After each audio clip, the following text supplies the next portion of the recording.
तो अब जुलियन के उस बड़ी सी धर्मा बॉडी के सामने वो सभी डीमंस बिल्कुल चींटी की तरह छोटे दिख रहे होते हैं और अपने सामने जुलियन की इतनी बड़ी धर्मा बॉडी को देखने के बाद में वो थर थर कांप रहे होते हैं। जबकि बीस्ट चीफ तो जुलियन की पावर के प्रेशर में आकर के वहाँ से अपने आप को जरा भी मूव नहीं कर पा रहा होता और कहता है कि इस भयानक सी धर्मा बॉडी के सामने इस टेरिफाइंग प्रेशर के अंडर में आकर के मुझे ऐसा फील हो रहा है जैसे कि हम इसके सामने एक चींटे के अलावा और कुछ भी नहीं है। मगर आखिर ये ह्यूमन है कौन? तभी साइड पे मूविंग माउंटेन सेक्ट के पैक्टियर होंगजिया को दिखाया जाता है। साइड पे जुलियन की इतनी पावरफुल और खतरनाक धर्मा बॉडी को देखने के बाद में हैरान होते हुए कहते हैं कि ये धर्मा बॉडी तो एक डिवाइन एबिलिटी है और यहाँ तक कि ये धर्मा फॉर्म तो हैंगिंग टेम्पल के बुद्धा से भी काफी ज्यादा स्ट्रॉन्गर है। आखिर यहाँ पर ऐसा कौन है जो कि एक इतनी ज्यादा पावरफुल और खतरनाक समनिंग कर सकता है? तो क्या ये हेवनली लॉर्ड ये हो सकते हैं? होंग भी जुलियन की इतनी खतरनाक धर्मा फॉर्म को देखने के बाद हैरान होते हुए कहता है आखिर एक इतनी ज्यादा पावरफुल धर्मा फॉर्म एग्जिस्ट ही कैसे कर सकती है? यहाँ तक कि सेंट्रल डोमेन प्लेन की सबसे स्ट्रॉन्गेस्ट भी इस धर्मा बॉडी के कंपैरिजन में कुछ भी नहीं है। फिर साथ ही वो शौक होते हुए कहता है कि कहीं एक और, कहीं ये भी जुलियन की एक और ट्रिक तो नहीं? पर आखिर उस आदमी के पास में इतने ज्यादा सीक्रेट्स कैसे हो सकते हैं? इधर तभी वापस से हमें जुलियन का सीन दिखाया जाता है। अपनी उस बड़ी सी धर्मा बॉडी को फुल्ली अपेयर करने के बाद में उन सभी डीमन से कहता है कि अब जरा देखो सेलेस्टियल एम्पर आ चुका है, तो फिर अब बताओ आखिर किस में इसको रजिस्ट करने की हिम्मत है? मगर अब जब तुम लोगों ने मुझे ये सब करने में मजबूर कर ही दिया है तो अब यहाँ पर तुम में से कोई भी नहीं बचेगा, तुम में से किसी के ऊपर भी मर्सी नहीं दिखाई जाएगी। तो अब जुलियन की ये बात सुनने के बाद मतलब स्टोन ट्राइब का चीफ तेजी से जुलियन के ऊपर अटैक करने के लिए आगे बढ़ते हुए सभी लोगों से कहते जाता है कि सभी लोग अब एक साथ मिलकर के इसके ऊपर अटैक करो। ये सब कहते हुए स्टोन चीफ तो आगे बढ़ जाता है, लेकिन उसकी बात सुनने के बावजूद भी के चीफ आगे बढ़ने की हिम्मत भी नहीं कर पाते और वहीं पे खड़े जुलियन के पावर के प्रेशर में कांपते रह जाते हैं। यहाँ तक कि फेदर ट्राइब की चीफ भी पूरी तरीके से डर चुकी होती है और वहाँ पे खड़ी खड़ी कांप रही होती है। तभी स्टोन ट्राइब का चीफ उन सभी लोगों को देखता है कि वो लोग उसकी मदद करने के लिए जरा भी नहीं बढ़े, तो वो कहता है कि तुम कमीनो तुम भी नहीं बचोगे। क्योंकि जुलियन उसे देख उससे कहता है ओह टफ रॉक, लगता है कि तुम्हें यहाँ पर इन सब में से सबसे ज्यादा हार्डेस्ट हो। ठीक है फिर हेवन सर्विंग फिंगर, तो कहते हुए जुलियन अपनी उस एम्परर धर्मा बॉडी के साथ में स्टोन चीफ के ऊपर अपनी हेवन सर्विंग फिंगर से अटैक करता है। एनर्जी से हिट होते ही स्टोन चीफ तो वहाँ पर टूट करके बिखरने लगता है और कहता है कि नहीं ऐसा नहीं हो सकता, आखिर मैं इतनी आसानी से कैसे हार सकता हूँ। वो इसी तरीके से टूट करके पूरी तरीके से चकनाचूर हो जाता है, जबकि उसे इस तरीके से बुरी तरीके से मरता हुआ देख करके बाकी के सभी चीफ भी घबराते हुए कहते हैं ये तो बहुत ही ज्यादा डरावना और हॉरिफाइंग है। हेवनली लॉर्ड प्लीज हमें माफ कर दीजिए, हम मानते हैं कि हम कुछ ज्यादा ही एरोगेंट एक्ट कर रहे थे, इसलिए इस लड़ाई का यहीं पर अंत कर दीजिए, क्योंकि अगर इस तरीके के म्यूचुअल डिस्ट्रक्शन का क्या ही फायदा। लेकिन अब अगर उनकी बात सुनने के बाद में जुलियन कहाँ रोकने वाला होता है, अपनी एम्परर धर्मा बॉडी के बड़े से हाथ से उनके ऊपर एक अटैक करता है। अपनी ओर आते हुए देख करके तो वो सभी डीमंस कहते हैं डैम ह्यूमन, हमारा क्लैन कभी भी तुम्हें माफ नहीं करेगा। लेकिन फिर इसी के साथ में जुलियन उन सभी लोगों को सिर्फ एक ही बार में मार डालता है और कहता है कि मुझे अपनी उन बकवास सुनने से बचाओ, और अगर तुम लोग मुझे मार सकते तो तुम पहले ही मार चुके होते। तो फिर अब आखिर इस तरीके से अचानक से शांति की बातें करने का क्या ही फायदा। के बाद में फिर जुलियन अपनी एम्परर धर्मा बॉडी को वापस ले लेता है और इसकी इन सारी पावर्स को देखने के बाद में कहता है सचमुच सेलेस्टियल एम्परर धर्मा बॉडी काफी ज्यादा स्ट्रॉन्ग है, लेकिन इसने मेरी पूरी 80% एनर्जी का यूज कर लिया। मुझे तो एनर्जी काफी ज्यादा ओवर यूज करती है। छोड़ो अब इसे अपने डिसाइपल को कलेक्ट करने का समय आ गया है। इसके बाद में फिर जुलियन वापस नीचे चढ़ के आता है, देखता है कि माउसी तो पहले से ही यहाँ से भाग चुका होता है। देख करके तो जुलियन कहता है कि अब आखिर मेरा फ्यूचर डिसाइपल कहाँ गया? छोटे चूहे ने मुझसे प्रॉमिस किया था कि वो बिहेव में रहेगा, क्या इस फाइट के बीच में ही वो भाग गया? तभी हमें माउसी को भी दिखाया जाता है जो कि वहाँ से बड़ी तेजी से भाग रहा होता है, साथ ही काफी ज्यादा घबराया हुआ होता है और अपने मन में कहता है सचमुच में वो तो बहुत ही ज्यादा डरावना था। दोनों लेग बीस्टों ने तो लगभग माउसी को हार्ट अटैक ही दिला दिया था। हालांकि वो बंदा माउसी को बचाना चाहता था, लेकिन वो तो उन 6 बुली डीमंस से भी काफी ज्यादा डरावना निकला। उस रॉक गाय के हिट करने के बाद में भी मुझे इतना ज्यादा दर्द नहीं हो रहा और माउसी पहले कभी इतनी तेजी से भी नहीं भागा। ये सब कुछ उस फ्रूट की पावर्स हैं। तो फिर तो सचमुच वो फ्रूट काफी ज्यादा मैजिकल था। माउसी ये सब कहते हुए वहाँ से भाग रहा होता है कि तभी अचानक वो एक जगह पर आकर के रुक जाता है और किसी चीज को फील करते हुए काफी ज्यादा शौक होते हुए कहता है मुझे बहुत ही ज्यादा बुरी फीलिंग्स आ रही हैं। कि वो 2 पैरों वाला बीस्ट बड़ी तेजी से मेरी ही ओर आ रहा है। इधर इसी के साथ ही हमें जुलियन को भी दिखाया जाता है, जो कि अपनी खतरनाक स्पीड के साथ में माउसी की ओर ही आ रहा होता है और सिस्टम से पूछता है कि सिस्टम क्या वो चूहा यहीं पर है? सिस्टम डिंग करते हुए बताता है कि बिल्कुल सही होस्ट, आप बिल्कुल सही जा रहे हैं, आप ऑलमोस्ट उसके पास पहुंचने ही वाले हैं। तो तब जुलियन भी कहता है ओ तो उस चूहे की स्पीड उस ग्रैंड लुओ इमोर्टल बॉडी से आ रही है और सिस्टम के बिना तो वो मुझसे कब का बच निकल चुका होता है। अब जब मैं उससे मिलूंगा तो मैं उसके ऊपर जरा भी दया नहीं दिखाऊंगा। माउसी तो और भी जोरों से वहाँ से घबराते हुए भागने लगता है और कहता है नहीं लगता है कि वो मेरे काफी ज्यादा करीब आ रहा है, मगर आखिर वो इस बड़े हुए जंगल में माउसी को ट्रैक कैसे कर पा रहा है। इधर इसी के साथ में हमें दिखाया जाता है कि अगले सीन में जुलियन सीधा माउसी के सामने आ जाता है। अपने सामने देख करके तो माउसी जल्दी से अपना को ब्रेक लगाता है और काफी ज्यादा घबरा जाता है। साथ ही उसके शरीर से टोटली पसीने छूटने लगते हैं। तो तब जुलियन अपने स्पिरिचुअल हैंड का यूज करते हुए उसे उसकी पूंछ से पकड़ता है। मौसी रोते हुए कहता है कि मौसी मरना नहीं चाहता। तो तब जुलियन गुस्से में उसे डांट लगाते हुए कहता है कि तुमने मुझे सर्व करने का प्रॉमिस किया था, आखिर तुम वहाँ से यहाँ पे भाग करके किस लिए आए। तो मौसी कांपते हुए कहता है कि मास्टर का ऑर्डर सच में काफी ज्यादा डरावना था, इसलिए मौसी को लगा कि आप भी मौसी को खाना ही चाहेंगे। तो मौसी की ये बात सुनने के बाद जुलियन उसे डराते हुए और अपनी जीभ निकालते हुए उससे कहता है, मैंने बीफ और हॉर्स दोनों का ही मीट टेस्ट किया है, लेकिन मैंने इससे पहले कभी भी एक चूहे का मीट टेस्ट नहीं किया, तो क्या पता शायद तुम्हारा टेस्ट भी काफी ज्यादा अच्छा निकले। तो ये सुनकर तो मौसी और भी ज्यादा घबरा जाता है और रोते हुए कहता है कि मौसी का मीट बिल्कुल भी अच्छा नहीं है और ये आपको लगातार गंदी डकार दिलाएगा। तो तब जुलियन मौसी को और भी ज्यादा डराते हुए कहता है, अब तो मौसी मैं तुम्हें लेकर के और भी ज्यादा क्यूरियस हूँ, इसलिए अब जल्दी से इधर आओ मौसी। तो जुलियन की ये बात सुनकर मौसी के हलक से प्राण निकल जाते हैं और वो वहीं पर बेहोश हो जाता है। जो देख करके तो जुलियन कहता है कि ग्रैंड लुओ इमॉर्टल बॉडी का होल्डर तो सचमुच में काफी ज्यादा डरपोक निकला, इसलिए अब मुझे कोई शक नहीं है कि वो वहाँ से किस लिए भागा, मगर ये दिखने में है तो काफी ज्यादा क्यूट, तो ठीक है फिर मैं इसे अपने पेट के तौर पर तो रख ही सकता हूँ। इसके बाद में सीन चेंज होता है और फिर हमें अगला सीन 2 घंटे बाद का दिखाया जाता है, जहाँ पे कि जुलियन एक जगह पर बैठ करके मीट रोस्ट कर रहा होता है और खाना बना रहा होता है। वहीं पे उसकी साइड पे ही मौसी बेहोश पड़ा होता है, लेकिन जब खाने की खुशबू मौसी की नाक तक पहुंचती है तो वो उठते हुए कहता है कि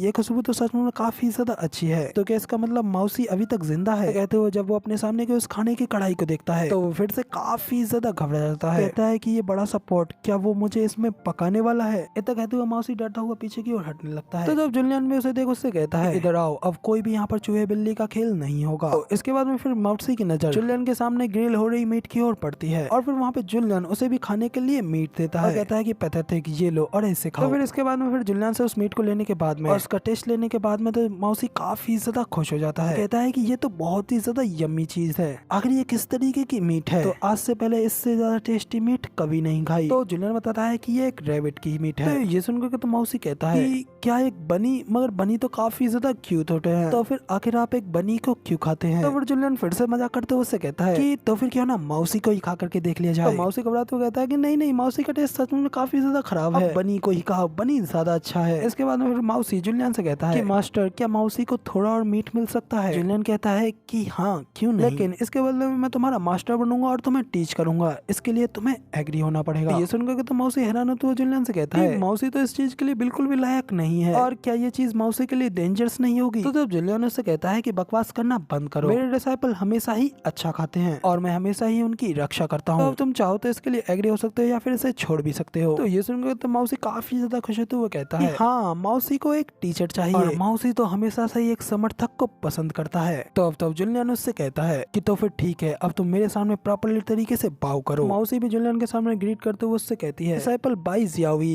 ग्रीटिंग करती है अपने मास्टर को। इसके अगले पल ही सिस्टम अपीयर होता है और जुलियन को कांग्रेचुलेट करते हुए कहता है कि कांग्रेचुलेशन होस्ट, आपने अपने मिशन को कंप्लीट कर दिया है और अब आपको रिवॉर्ड्स दिए जा रहे हैं, कि आपको एक सुप्रीम डिवाइन एबिलिटी दी जाती है जो कि है 5 सेलेस्टियल एनिहिलेशन। 5 सेलेस्टियल एनिहिलेशन अपने रास्ते में आने वाली हर चीज को मिटा डालती है और अपने पीछे एक मैसिव डैमेज छोड़ जाती है। इसी के साथ में आपको गिफ्ट के तौर पर एक ग्रैंड लुओ स्क्रिप्चर दिया जाता है, जो कि आपके डिसाइपल को ट्रेन करने में आपकी मदद करेगा। तो अब आपको आपके रिवॉर्ड्स को डिलीवर कर दिया गया है, इसलिए अब अपने डिसाइपल को अच्छी तरीके से ट्रीट करना और बिल्कुल भी एनिमल अब्यूज का यूज मत करना। तो ये सुनकर तो जुलियन में स्माइल करते हुए कहता है, एक और जानलेवा कदम बढ़िया है। सिस्टम, अब मुझे गुस्सा दिलाना बंद करो, मैं ऑलरेडी कभी भी किसी भी पालतू जानवर को नुकसान नहीं पहुंचाता हूँ। तो अब जुलियन के सिस्टम से इस तरीके से बात करता हुआ देख करके मौसी जुलियन से पूछता है कि मास्टर क्या आप मौसी से बात कर रहे हैं। तो जुलियन मौसी से कहता है कि ठीक है, अब मैं तुम्हें कल्टीवेट करने के लिए एक मैनुअल दे रहा हूँ, इस ट्रेजर को संभाल कर रखना और इसे मेहनत से ट्रेन करना और हमेशा मेरे लॉयल डिसाइपल बन करके रहना। तो कहते हुए जुलियन सिस्टम से मिले उस कल्टीवेशन मैनुअल को मौसी के ब्रेन में इम्प्लांट कर देता है। उसके बाद वो सारा मैनुअल मौसी के दिमाग में इनक्रिप्टेड हो जाता है और धीरे धीरे मौसी की पावर्स बढ़ने लगती है। तो मौसी खुश होते हुए जुलियन को बाव करते हुए कहता है कि ये टेक्निक सचमुच में बेहद ही ज्यादा अमेजिंग है, सर आपको शुक्रिया, आपने मौसी को एनलाइटेड कर दिया। तो फिर इसके बाद में फिर जुलियन मौसी से कहता है कि ठीक है, फिर अब खाना तैयार है, सूप और मीट अब कुक्ड हो गया है, तो अब तुम और चाहो तो और खा सकते हो। तो मौसी भी सूप को पीते हुए खुश होते हुए कहता है कि ये तो काफी ज्यादा यम्मी है, मास्टर सचमुच में मौसी को काफी अच्छी तरीके से ट्रीट करते हैं और आपका डिसाइपल बनकर के मौसी ने बहुत अच्छा किया और एक दिन मौसी इस सब के लिए आपको रीपे जरूर करेगा। लेकिन तभी उस डायमेंशन वर्ल्ड में क्रैक आने लगते हैं। तो वो सब देखते हुए तो जुलियन भी हैरान होते हुए कहता है कि आखिर अब यहाँ पर ये सब क्या चल रहा रहा है। ये स्काई, ये रियल्म लगता है कि ये कोलैप्स हो रही है। सिस्टम जुलियन को बताता है कि अब ग्रैंड लुओ ट्री की लाइफ स्पैन पूरी तरीके से खत्म हो चुकी है, इसलिए अब ये रियल्म कोलैप्स हो रही है, तो होस्ट जल्दी से यहाँ से निकल जाइए। तो अब ये जानने के बाद तो जुलियन मौसी से कहता है, मौसी ये रियल्म टूट रही है, हमें जल्दी से यहाँ से बाहर निकलना होगा, आखिर तुम रो क्यों रहे हो? तो मौसी कहता है कि मास्टर, मौसी को बहुत बुरा लग रहा है। तो जुलियन वहाँ से जाने के लिए एक पोर्टल खोलते हुए कहता है कि ऐसा शायद इसलिए हो रहा है क्योंकि तुम्हारी ग्रैंड लुओ इमोर्टल बॉडी इस रियल्म से कनेक्टेड है, लेकिन अभी हमें सबसे पहले अपने सेक्ट के ग्रुप से मिलना होगा और यहाँ से जाना होगा। तभी वो क्रैक्स और भी ज्यादा बड़े होने लगते हैं और वो रियल्म धीरे धीरे टूटने लगती है। जबकि जुलियन वक्त रहते वहाँ से अपने पोर्टल से निकल जाता है। अभी इधर हमें सेक्ट लीडर और बाकी के सभी लोगों को भी दिखाया जाता है। उनकी साइड पे भी वहाँ पे काफी ज्यादा बड़े बड़े क्रैक्स आ रहे होते हैं, जिन्हें देख करके सेक्ट लीडर सभी लोगों से कहते हैं, सभी लोग सेफ रहो और जल्दी से यहाँ से बाहर निकलो। तो एल्डर साहब कहते हैं कि मैंने कभी नहीं सोचा था कि चीजें इस तरीके से खत्म होंगी और क्या हमें जूनियर ब्रदर ये का इंतजार नहीं करना चाहिए। जुलियन पोर्टल खोल करके उनके सामने आते हुए कहता है कि हमारे पास टाइम नहीं है, जल्दी से यहाँ से निकलो। तब जुलियन को वहाँ पे देख करके तो सेक्ट लीडर भी खुश होते हुए कहते हैं कि शुक्रिया हेवेंस, आप हमारे साथ हो ब्रदर, मगर लेकिन आपका डिसाइपल मिसिंग है। जबकि मास्टर साहब तो जुलियन से पूछते हैं कि पीक मास्टर ये आखिर आपके हाथ में ये क्या है? तो जुलियन बताता है कि ये मेरा नया डिसाइपल है। तो जुलियन की ये बात सुनकर तो एल्डर साहब अपने मन में कहते हैं कि इनका लास्ट डिसाइपल तो मॉन्स्टरस टैलेंट के साथ में एक फियरलेस ब्यूटी था, लेकिन अब ये एक चूहे को अपना डिसाइपल बना रहे जिसके पास में कल्टीवेशन ही नहीं है। सेक्ट लीडर तो पूछते हैं कि आखिर तुम्हारा दूसरा डिसाइपल कहाँ है? तो तब जुलियन अपनी पावर्स की प्रोटेक्शन में सभी लोगों को लाते हुए उस रियल्म से बड़ी तेजी से निकलते हुए कहता है कि आपको चिंता करने की कोई जरूरत नहीं है, मैं सेंस कर पा रहा हूँ कि वो ऑलरेडी यहाँ से बाहर निकल चुका है, हम लोग बाहर जाकर के फिर से उससे मिल लेंगे। तो इसी के साथ में ग्रैंड लुओ रियल्म के बाहर का पोर्टल ओपन होता है और फिर उस पोर्टल के अंदर से सभी लोग एकदम सेफली बाहर निकलने लगते हैं। जिन्हें की बाहर आते हुए देख करके तो बाकी के सभी सेक्ट लीडर भी खुश होते हुए कहते हैं कि वो देखो हेवनली लॉर्ड ये भी आ गए। जबकि फेंग जियाओ भी कहते हैं कि खतरों के बावजूद भी हमने उनकी बदौलत अपने लिए अनगिनत खजाने इकट्ठा कर लिए हैं। इधर तब जुलियन के निकलने के बाद में फिर होंग भी उसके पास आते हुए कहता है कि मास्टर शुक्र है कि आप भी बाहर आ गए। तो तब जुलियन मौसी को होंग की ओर फेंकते हुए कहता है कि ये मेरा नया डिसाइपल है, इसके साथ में अच्छे व्यवहार से रहना, समझ गए ना? तो इधर मौसी तो होंग की गोद में आने लगता है, लेकिन होंग तो उसे पकड़ने के लिए अपने हाथ भी आगे नहीं बढ़ाता, इसलिए मौसी नीचे जमीन पर गिर जाता है और बस जुलियन से ठीक है मास्टर कहता है। जबकि नीचे गिरने की वजह से मौसी के तो चक्कर आते हैं और वो कहता है कि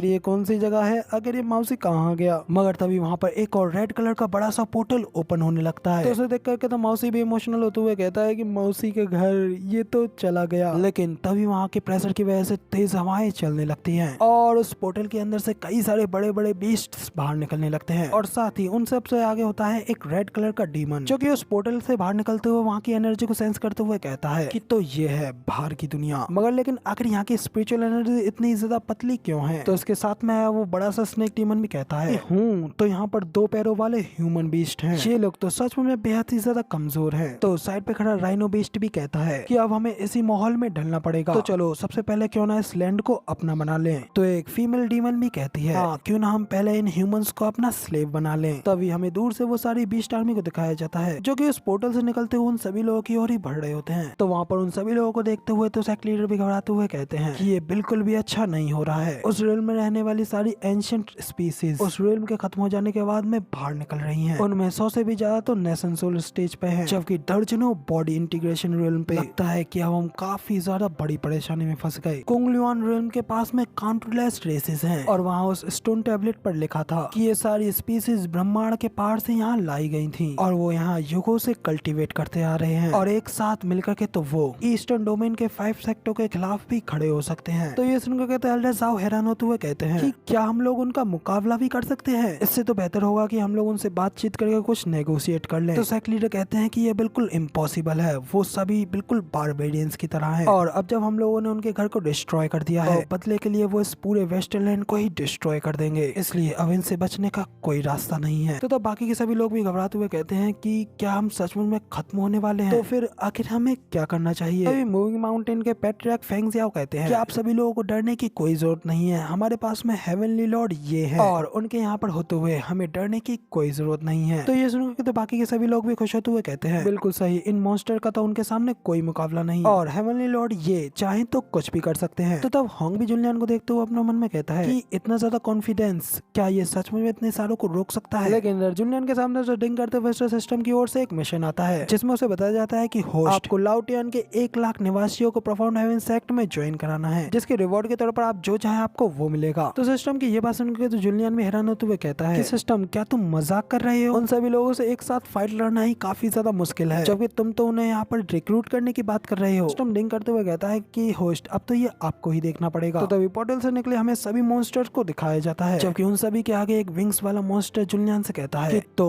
तुम ही हो हेवनली लॉर्ड। ये इससे कि ये सभी लोग डरते हैं, यहाँ के सबसे स्ट्रॉन्गेस्ट ह्यूमन। तो जुलियन कहता है कि हाँ वो मैं ही हूँ, जबकि साथ ही वो अपने मन में सोचता है कि क्या इतने सारे लोग प्रोफाउंड हेवन सेक्ट में समा भी पाएंगे। साथ ही ये सभी लोग तो दिखने में काफी ज्यादा बिजर्क भी लग रहे हैं। तो इधर वो रेड डीमन तो कहता है कोई दिक्कत नहीं है, ये भले ही परफेक्ट बॉडी इंटीग्रेशन रियल्म पे है, लेकिन फिर भी ये हम सभी लोगों से एक साथ डील नहीं कर सकता, इसलिए सभी लोग जल्दी से इसके ऊपर हमला करो। के साथ में वो सभी लोग एक साथ मिलकर के जुलियन के ऊपर अटैक करने के लिए आगे बढ़ते हैं, जबकि जुलियन उन सभी लोगों के अटैक्स को रोकने के लिए अपने सामने एक सील्ड अपेयर कर लेता है और अपने मन में सोचता है कि मैं फाइटिंग में तो काफी ज्यादा अच्छा हूँ, लेकिन आखिर इन्हें सेक्ट में ज्वाइन होने के लिए कैसे मनाऊं। ये काम तो सच में बेहद ही ज्यादा इम्पॉसिबल लग रहा है। इधर तभी हमें साइड पर माउसी को दिखाया जाता है, जो कि जुलियन को उन सभी लोगों से अकेला ही बढ़ता हुआ देख करके कहता है कि मास्टर ने माउसी के लिए काफी कुछ किया है। उन्होंने माउसी को कल्टीवेशन टेक्निक सिखाई और खाने में मीट भी दी, इसलिए माउसी उन्हें अकेला नहीं लड़ने देगा। इसी के साथ फिर माउसी तेजी से जुलियन की मदद करने के लिए उसकी ओर भागने लगता है, जबकि ये देख करके तो होंग भी उसके लिए परेशान होते हुए कहता है कि चूहे आखिर तुम ये सब क्या कर रहे हो। और तभी वापस से सीन हमें जुलियन की ओर दिखाया जाता है। अभी भी उन सभी मॉन्स्टर के सामने अपनी सील्ड लेकर के खड़ा होता है, लेकिन तभी उसकी सील्ड के सामने उन सभी मॉन्स्टर को रोकने के लिए वहाँ पे माउसी आ जाता है। कि उसको वहाँ पे देख करके तो जुलियन भी परेशान होते हुए कहता है कि जियाओजी आखिर तुम यहाँ पर क्या कर रहे हो। मगर तभी जियाओजी की टेक्निक एक्टिवेट हो जाती है, जिस वजह से उसकी आंखें गोल्डन कलर में ग्लो करने लगती हैं और उसके माथे पर ग्रैंड लियो इमोर्टल की सील एक्टिवेट हो जाती है और फिर उसकी सारी बॉडी गोल्डन कलर की एनर्जी से ग्लो करने लगती है। उसे देख करके तो सेक्ट लीडर भी हैरान होते हुए कहते हैं कि सचमुच जूनियर ब्रदर ये के डिसाइपल्स तो हमेशा ही